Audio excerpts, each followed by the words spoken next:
In the June issue of Chemistry World, we had an in-depth look on the chemistry behind food fraud. And we're speaking now to Liz Moran, a public analyst. Liz, tell us about counterfeit alcohol and why it's a problem. Well, alcohol is supposed to be from agricultural origin, so you make beer from barley, wheat, whiskey comes from distilled malt. If you make alcohol with industrial alcohol, then you're introducing lots of chemical compounds which shouldn't be in there. So denaturants like tertiary butanol, isopropanol, high levels of methanol can be found in counterfeit vodka. Methanol can make you go blind if you drink enough of it. Thankfully, ethanol is an antidote, but you can be very ill if you drink these products. We had a drops vodka a few years ago which contained chloroform. Various students in Leeds ended up in hospital after drinking that. And of course, younger people and people with not much money are vulnerable to buying these types of products because they're so cheap. How do you discover that there's a problem though? Well, trading standards go around pubs and retail shops and buying drinks and testing them because alcohol fraud has been a problem for over 100 years, probably a lot longer. So they're regularly checking and we get intelligence about particular brands.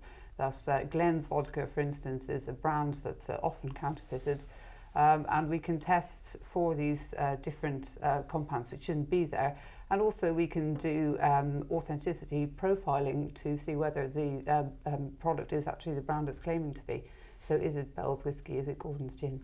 What analytical techniques do you use to test the samples you get? Well, alcoholic strength is the basic test that we do. That's very easy to do. We're basically measuring the specific gravity. We then move on to chromatographic techniques. So gas chromatography would be used for separating out the different higher alcohols, methanol, in an alcoholic drink.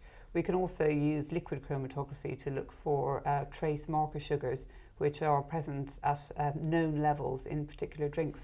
We know what the profile should be for particular brands. We have a database of the profiles for those brands, and we can check any samples that we get against those databases. Spirits are one thing, they're quite high in alcohol, but what about things like wine that are a lot more complex?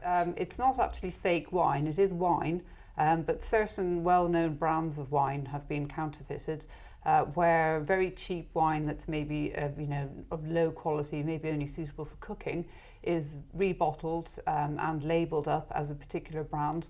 Often we don't even need to test it because you can see the spelling mistakes on the product label, but certainly we find high levels of sulfur dioxide preservative which shouldn't be there.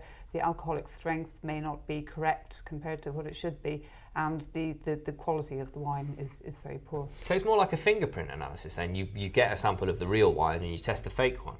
So does that mean that drinks companies are sending you bottles of good wine that's worth counterfeiting, and so you can have a bit left over to drink at the office party? Believe me, you wouldn't want to drink any of this stuff.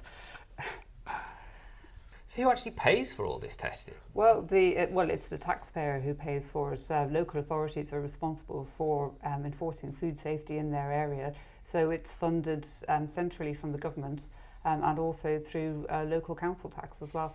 Of course, the food industry do a lot of their own testing too. They have to show that they've made an effort to make sure their products are safe. But of course, with counterfeit products, none of that kind of testing is going on. Is there any chance that this funding could be under threat with the government cutting back on its funding for local government? It's very much under threat, and the funds available to do testing has dropped massively over the last 5 to 10 years. And the number of samples actually being tested in the UK has fallen very sharply, as have the number of trading standards officers and the number of public analysts. So this is potentially a real public health risk then? Well, intelligence is being used increasingly to try to pick up these things, but it hasn't worked in a lot of cases. And certainly if there is another health scare, it's not going to be picked up so easily because not enough enforcement work is being done. And what's the best thing the general public can do to protect themselves from unscrupulous food fraudsters and counterfeiters? Well, my advice would be to buy food and drinks from reputable, well-known retailers. Don't buy a bottle of vodka from anyone in a pub car park.